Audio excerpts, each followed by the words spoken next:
बुआ, आज पढ़ाना है तीसरा कोलिगेटिव प्रॉपर्टी यानी डिप्रेशन ऑफ फ्रीजिंग पॉइंट। तो डिप्रेशन ऑफ फ्रीजिंग पॉइंट पढ़ाने के पहले सबसे पहले हमको पढ़ाना पड़ेगा कि फ्रीजिंग पॉइंट क्या है, तब ना तीसरा कोलिगेटिव प्रॉपर्टी पढ़ेंगे कि फ्रीजिंग पॉइंट में डिप्रेशन क्या होता है। तो डिप्रेशन ऑफ फ्रीजिंग पॉइंट पढ़ने के पहले हमको क्या पढ़ना पड़ेगा, फ्रीजिंग पॉइंट है क्या यानी हिमांक है क्या। तो हेडिंग बनाइए फ्रीजिंग पॉइंट।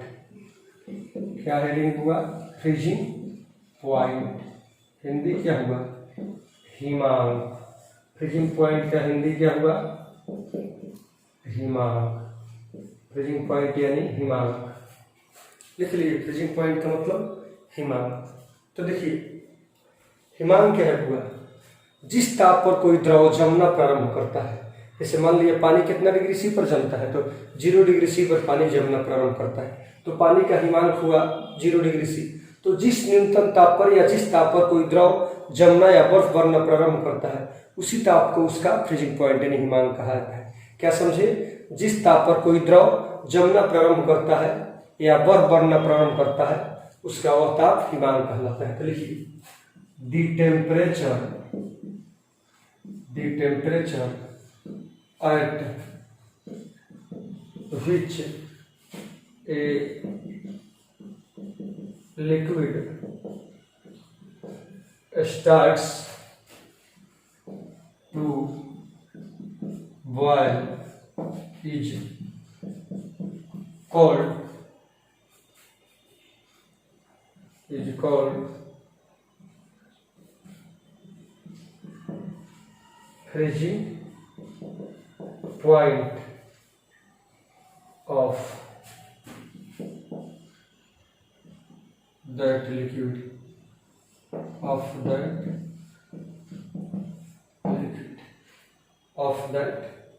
liquid, एग्जाम्पल में लिख लीजिए freezing point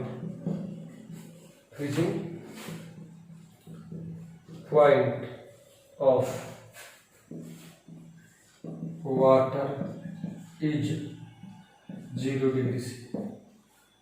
freezing point of water is 0 degree C.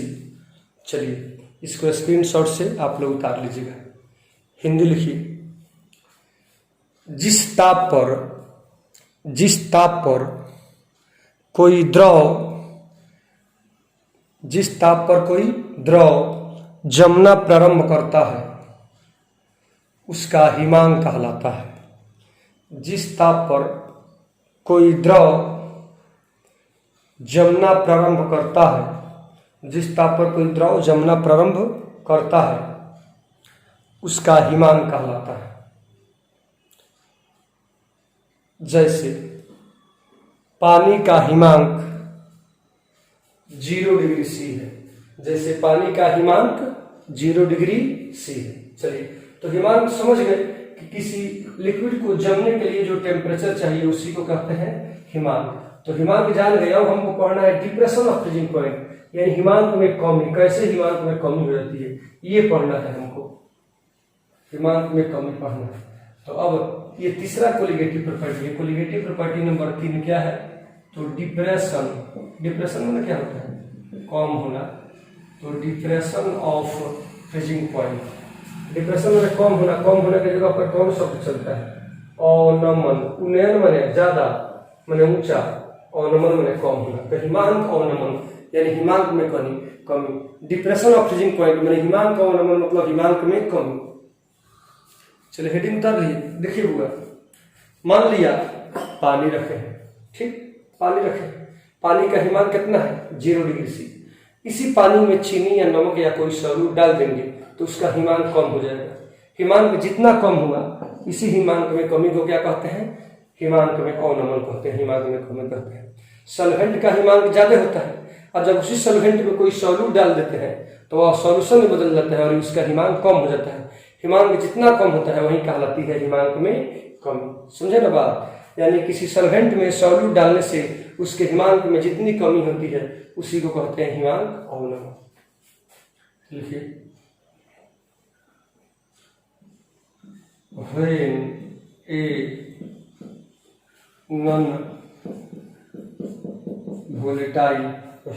non-volatile solute is when a non-volatile solute is dissolved into a solvent. When a non-volatile solute is dissolved into a solvent, then its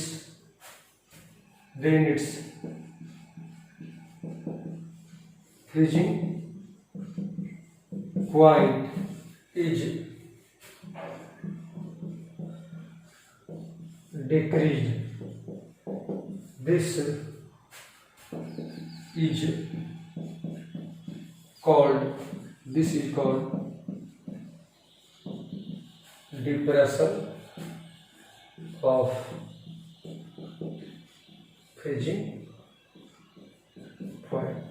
This is called depression of freezing point. चलिए इसका हिंदी लिख लीजिए, screenshot से उतार लीजिएगा। जब किसी शुद्ध घोलक में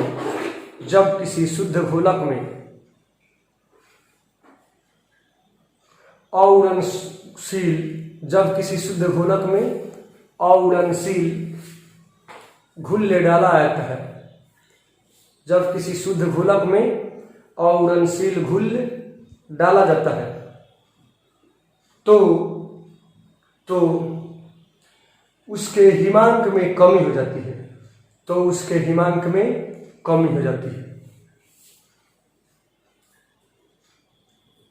हिमांक में यही कमी हिमांक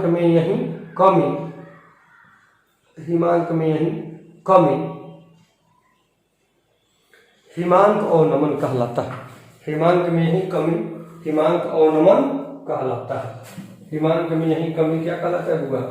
हिमांक अवनमन कहलाता है।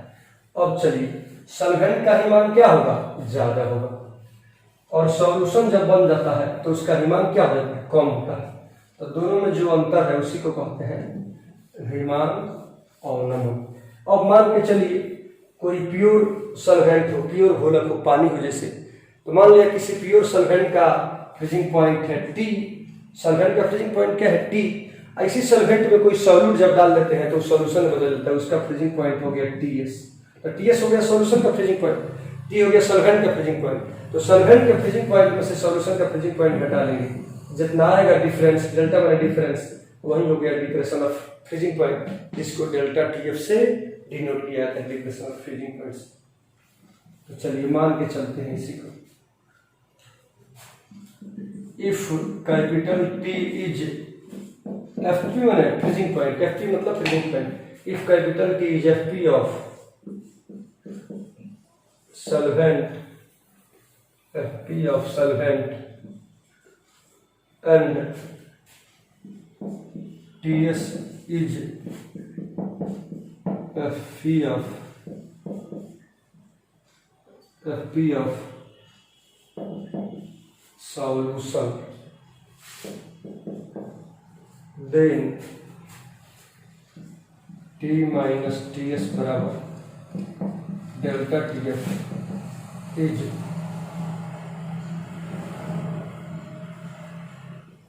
depression of freezing point, depression of freezing point। चलिए हिंदी लिखिए, इसको भी स्क्रीनशॉट से उतार लीजिएगा। हिंदी लिखिए, यदि कैपिटल T घोलक का हिमांक हो, यदि कैपिटल T घोलक का हिमांक हो, यदि कैपिटल T घोलक का हिमांक हो और TS घोल का हिमांक हो, और TS घोल का हिमांक हो तो, और TS घोल का हिमांक हो तो T माइनस TS बराबर डेल्टा TF। तो T माइनस TS बराबर डेल्टा TF हिमांक अवनमन। तो T माइनस TS बराबर डेल्टा TF हिमांक अवनमन हो। फिर मिला लीजिए, यदि कैपिटल T घोला का हिमांक हो और TS घोल का हिमांक हो तो T माइनस TS बराबर डेल्टा TF हिमांक अवनमन है। ठीक, अब हुआ हिमांक अवनमन की सहायता से घुल्य का अणु भार निकाला जाता है। इस पर भी क्वेश्चन पूछ सकता है। तो चलिए उस क्वेश्चन को हम लिखा रहे हैं। देखिए, डिप्रेशन ऑफ फ्रीजिंग पॉइंट का व्यंजक और एलिवेशन ऑफ बॉइलिंग पॉइंट का व्यंजक सेम है, एक जैसा है। अगर डिप्रेशन ऑफ फ्रीजिंग पॉइंट का जो फॉर्मूला आप डिराइव किए थे, और वो फॉर्मूला यहाँ पर भी डिराइव करना होगा, तो जो उसका याद होगा एलिवेशन ऑफ बॉइलिंग पॉइंट का, उसको कोई दिक्कत नहीं होगा। सेम फॉर्मूला है, सेम तरीका है डिराइव करने का। जाके कॉपी में देखिएगा, एलिवेशन ऑफ बॉइलिंग पॉइंट का जो फॉर्मूला दिए थे डेल्टा टी प्राप्त करने के लिए, तो यहाँ पर इसको डेल्टा TF से स्विच करते हैं, तो डेल्टा TF का डेरिवेशन भी सेम है, कोई अंतर नहीं है। चलिए तो शुरू करें, क्या है।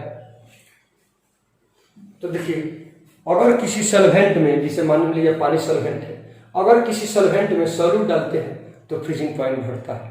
किसी सॉल्वेंट में सॉल्यूट डालने से फ्रीजिंग पॉइंट घटेगा, और उसका वेपर प्रेशर भी क्या होगा, घटेगा।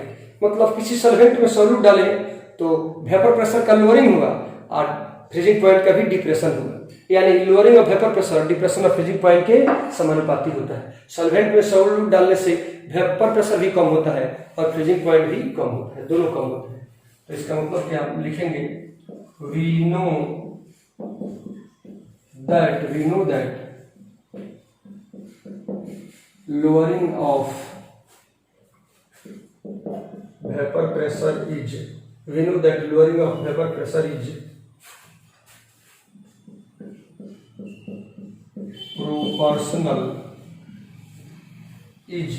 proportional to depression of freezing point, proportional to depression of equivalent freezing point, proportional to depression of freezing point। Hindi हुआ, हम जानते हैं कि वाष्प दाब अवनमन हिमांक अवनमन के समानुपाती होता है। हम जानते हैं कि वाष्प दाब अवनमन हिमांक अवनमन के समानुपाती होता है।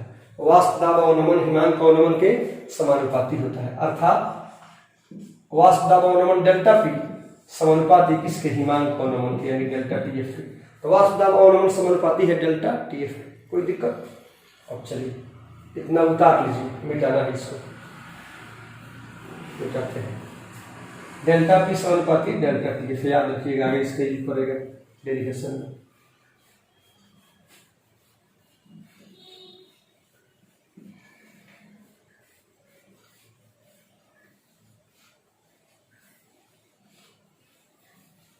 यह उतना इंपॉर्टेंट नहीं है, इसलिए क्वेश्चन के रूप में लिखा है। अगर पूछेगा सॉल्यूट का मोलिकुलर मास इससे कैसे निकाला जाता है, तो ये लिख लीजिएगा। केवल डिप्रेशन ऑफ फ्रीजिंग पॉइंट का डेफिनेशन पूछेगा तो वो ऊपर लिखा है, लिख लीजिएगा। ये उसका डेरिवेशन करा रहे हैं डिप्रेशन ऑफ फ्रीजिंग पॉइंट का। अब चलिए, वी नो यानी हम जानते हैं, वी नो फ्रॉम कौन law, RAOULT, we know from Raoult's law, Raoult's नियम से हम जानते हैं। We know from Raoult's law यानी रॉड्स नियम से हम जानते हैं। क्या जानते हैं, delta P by P equal to small w by small m into capital M by capital W। ये पढ़ाए थे ना। अब चलिए कल वाली बात, मान लिया 2-3 सॉल्वेंट ले रहे हैं। सॉल्वेंट कौन कौन ले रहे हैं बुआ, 2-3 सॉल्वेंट ले रहे हैं। एक में पानी ले रहे हैं, एक गिलास में क्या ले रहे हैं, दूसरा गिलास ले लो बुआ।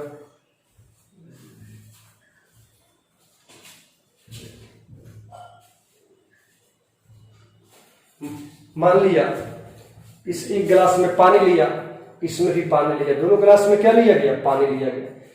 इसमें भी पानी, इसमें भी पानी। इसमें क्या किया, थोड़ा नमक डाल दिया, इसमें थोड़ा सा नमक डाल दिया। और इस गिलास में क्या किया, इस गिलास में मान लिया थोड़ा सा चीनी डाल दिया गया। तो दोनों में पानी है, एक में पानी में नमक है, एक में पानी में चीनी है। ठीक, तो देखिए दो प्रकार के सॉल्यूशन हुए। इनमें क्या, इनमें समानता क्या है, तो दोनों सॉल्वेंट का, दोनों सॉल्यूशन का सॉल्वेंट यानी पानी सेम है। तो दोनों सॉल्वेंट का पानी सेम है, तो पानी का मोलिकुलर मास यानी सॉल्वेंट का मोलिकुलर मास कैपिटल M होता है। दोनों में पानी है, तो दोनों के लिए 18 हो जाएगा, नहीं कांस्टेंट हो जाएगा। दोनों सॉल्वेंट पानी है, तो पानी का वेपर प्रेशर सॉल्वेंट का वेपर प्रेशर P होता है, ये भी कांस्टेंट हो जाएगा। तो 2 3 4 5 अगर सॉल्यूशन बनाया जाए, सारे के सॉल्वेंट अगर एक रहे तो सॉल्वेंट का मोलिकुलर मास और सॉल्वेंट का वेपर प्रेशर दोनों क्या रहेगा, कांस्टेंट रहेगा। तो कांस्टेंट को हटाएंगे तो समानुपाती का चीज नहीं आएगा। ऐसा लिखिए for the same solvent, for the same solvent P and M are constant, for the same solvent P and M are constant। अगर सॉल्यूशन 2 3 सॉल्यूशन के सॉल्वेंट सेम हो तो सॉल्वेंट का वेपर प्रेशर P और सॉल्वेंट का molecular mass M दोनों क्या हो जाएंगे, कांस्टेंट हो जाएंगे। तो दोनों कांस्टेंट हट जाएगा तो प्रोपोर्शनल का चिन्ह आ जाएगा। इसीलिए ये डेल्टा P प्रोपोर्शनल कांस्टेंट हट रहा है, प्रोपोर्शनल W बाई M बड़ा W, ये दोनों प्रोपोर्शनल हट गए तो दोनों कांस्टेंट हट गए तो कांस्टेंट हटने पर प्रोपोर्शनल का चिन्ह आ गया। अब आइए सबसे ऊपर लिखाए थे डेल्टा P प्रोपोर्शनल होता है डेल्टा TF के, इसलिए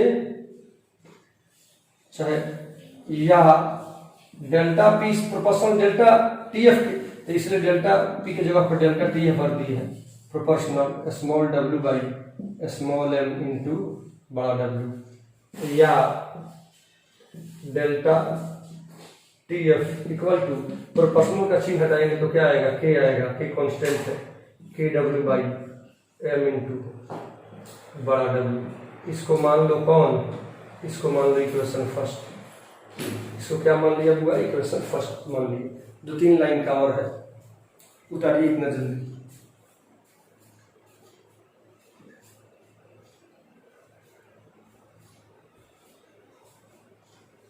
स्क्रीनशॉट से इसको उतार लीजिएगा। चलिए आगे बढ़ते हैं।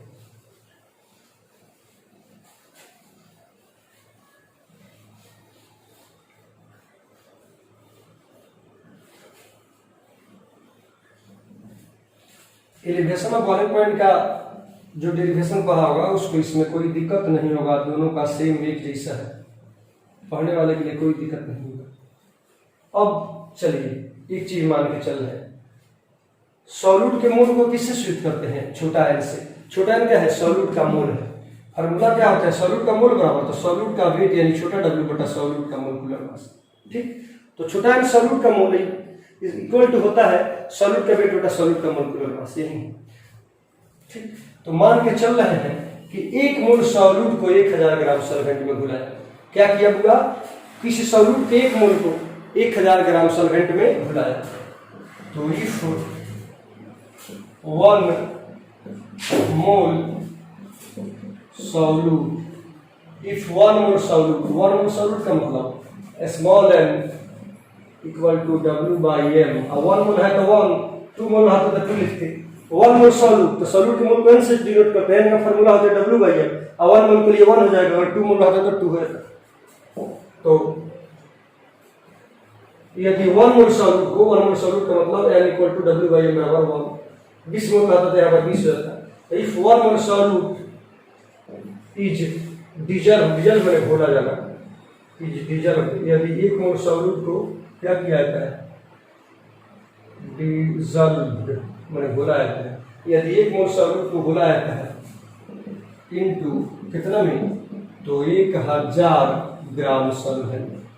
तो यदि 1 मोल सॉल्यूट को कितना में घोला जाए, 1000 ग्राम सॉल्वेंट में घोला जाए। इसका हिंदी क्या हुआ, यदि 1 मोल सॉल्यूट को 1000 ग्राम सॉल्वेंट में घोला जाए, यदि 1 मोल सॉल्यूट को 1000 ग्राम सॉल्वेंट में घोला जाए तो क्या हो जाएगा, डेल्टा TF इक्वल टू, अच्छा भाई 1 मोल यानी छोटा है W बाई M बराबर 1, तो W बाई M बराबर 1 नहीं हो जाएगा, 1 बाई 1 चाहे 1 हो जाएगा तो हट नहीं जाएगा, W बाई M बराबर 1 तो 1 हट जाएगा। क्या आ गया, K इक्वल बाई 1000। सोचते चलिए 1 मोल सॉल्यूट को लिए W बाई M बराबर 1 हो गया तो 1 हट गया, 1 का कोई वैल्यू नहीं, मतलब लिखा नहीं जाता है। तो K बाई और ये क्या है, बड़ा W सॉल्वेंट का वजन, तो सॉल्वेंट का वजन भी तो कितना लिए है, 1000 ग्राम, तो बड़ा W भी 1000 हो गया। अरे 1 मोल के लिए फिर समझिए, डेल्टा TF इक्वल टू कितना था, छोटा W बाई छोटा M और कि के पे छोटा डब्ल्यू का छोटा आई तो बड़ा डब्ल्यू, तो 1 मोल के लिए U1 हो गया, U1 हो गया, तो के बाई बड़ा डब्ल्यू हो गया। बड़ा डब्ल्यू क्या है? सॉल्वेंट का वजन, सॉल्वेंट का वजन है 1000, इसलिए सॉल्वेंट के वजन की जगह पर भी 1000 भर दिए हैं। इक्वेशन फर्स्ट में भरे हैं।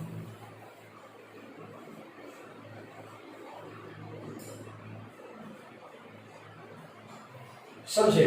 तो इतना डेल्टा P बराबर के बाई 1000, तो लेट के बाई 1000 बराबर के एफ, इसलिए के इक्वल टू 1000 के एफ। और इस के मान को इक्वेशन फर्स्ट में रखने को सब्स्टिट्यूटिंग द वैल्यू ऑफ के इन इक्वेशन फर्स्ट। तो इक्वेशन फर्स्ट में के के मान को रखने पर इक्वेशन फर्स्ट क्या था हुआ? यही ना था, delta T F equal to K और छोटा डब्ल्यू बाई छोटा एम इंटू बड़ा डब्ल्यू। यही इक्वेशन फर्स्ट था। के का मान कितना आया है? के बाई 1000 को के एफ माने हैं, इसलिए के बराबर 1000 के एफ, इसलिए के की जगह पर क्या हो जाएगा? 1000 के एफ। 1000 क्या हो जाएगा होगा? के एफ। 1000 क्या हो जाएगा? के एफ और डब्ल्यू बाई एम इंटू, यही इक्वेशन फर्स्ट था। तो के की जगह पर के का वैल्यू 1000 के एफ रखते हैं, इसको मानेंगे इक्वेशन 2। अब इसी इक्वेशन की सहायता से सॉल्यूट का मोलिकुलर मास निकाल लिया जाता है। तो लिख लीजिएगा नीचे, दिखाई दे रहा है आपको? On the basis of this equation, on the basis of this equation, molecular mass of solute is determined।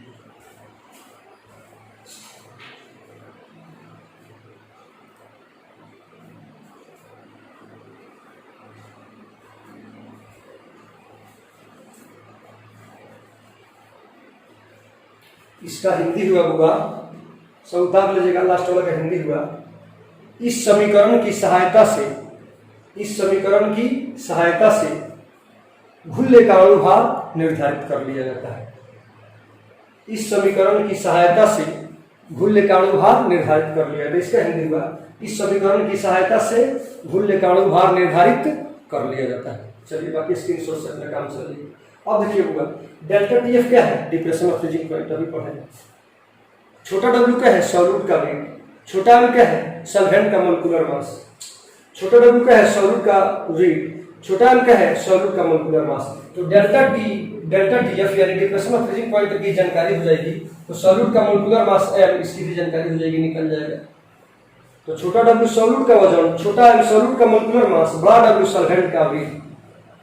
ठीक, ये जान गए। तो ये कई दिन से पढ़ रहे हैं, छोटा डब्ल्यू सॉल्यूट का वेट, बड़ा डब्ल्यू सॉल्वेंट का वेट, छोटा एम सॉल्यूट का मोलिकुलर मास, ये कई दिन से पढ़ रहे हैं। केएफ क्या आ गया?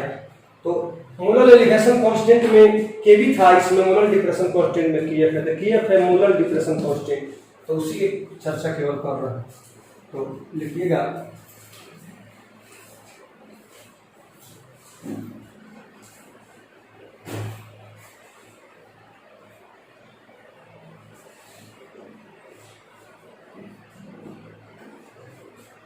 उसमें केएफ था, तो वेयर, जहां where KF is molar depression constant, जहां केएफ क्या है? मोलर डिप्रेशन कांस्टेंट है।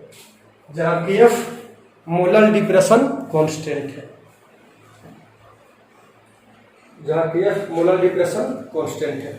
हिंदी हुआ, यहाँ केएफ मोलर अवनमन स्थिरांक है। यहाँ केएफ मोलर अवनमन स्थिरांक है। यहाँ केएफ क्या है? हुआ मोलर अवनमन स्थिरांक है। इस मोलल अवनमन स्थिरांक का भी परिभाषा हो जाएगा। मोलल डिप्रेशन कांस्टेंट का डेफिनेशन लिख लेते हैं। मोलल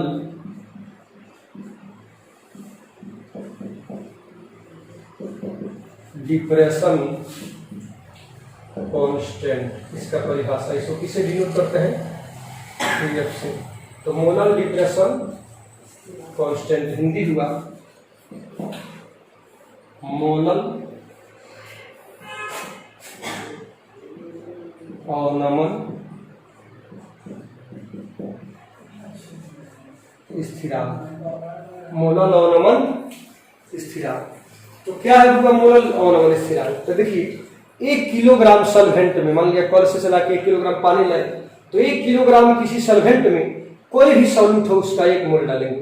1 किलोग्राम सॉल्वेंट में किसी सॉल्यूट का 1 मोल जब डाल के घुलाते हैं तो फ्रीजिंग पॉइंट में जितनी कमी होती है वही कहलाता है मोलल डिप्रेशन कांस्टेंट। 1 किलोग्राम घोलक में 1 मोल घुल डालने से हिमांक में हुई कमी मोलल अवनमन स्थिरांक कहलाता है। चल लिखिए, the depression of freezing point which is obtained by dissolving 1 mole solute in 1 kg solvent is called molar depression constant. तो मोलर डिप्रेशन कांस्टेंट किसे सूत्र है? पीएफ से। It is denoted by KF. It is denoted by KF. It is denoted by KF.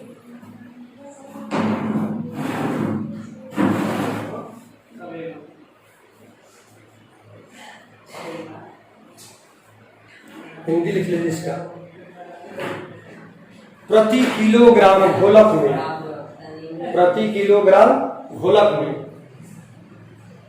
1 मोल घुल डालने से, प्रति kilogram घोलक में 1 मोल घुल डालने से, प्रति किलोग्राम घोलक में 1 मोल घुल डालने से हिमांक में हुई कमी हिमांक अवनमन कहलाता है। मिला लीजिएगा, प्रति किलोग्राम घोलक में 1 मोल घुल डालने से हिमांक में हुई कमी मोलल अवनमन स्थिरांक कहलाता है। प्रति किलोग्राम घोलक में 1 मोल घुल डालने से हिमांक में हुई कमी मोलल अवनमन स्थिरांक कहलाता है। इसे केएफ से सूचित किया जाता है। इसे केएफ से सूचित किया जाता है। इससे किससे सूचित किया जाता है? बुआ केएफ से सूचित किया जाता है। इसे केएफ से सूचित किया जाता है। कल आज की पढ़ाई समाप्त हुई, कल के क्लास में हुआ इसका न्यूमेरिकल बनाया जाएगा। तो आप इस फार्मूला को थोड़ा देख के आएंगे ना तो समझने में दिक्कत होगी। एक की पढ़ाई एक दूसरे से रिलेटेड है, इसलिए हर क्लास का इम्पोर्टेंस है, सबको पढ़िएगा तो समझ में आएगा। देखिए इस फार्मूला को पढ़ के आइएगा, इसी पर न्यूमेरिकल बनेगा कल। डेल्टा टीएफ इक्वल टू क्या होता है? डेल्टा टीएफ क्या है? ठीक, ये है depression of freezing point. Delta TF equal to 1000 KF छोटा डब्ल्यू बाई छोटा एम इंटू बड़ा डब्ल्यू। इस फार्मूला को देख के आइएगा कौन कौन चीज क्या है। ये है हिमांक अवनमन, केएफ है मोलल अवनमन स्थिरांक, छोटा डब्ल्यू घुल का भार, छोटा एम घुल का अणु भार, बड़ा एम घोलक का भार। इस फार्मूला को याद करके आइएगा, देख के आइएगा, इसी पर कल न्यूमेरिकल बनेगा।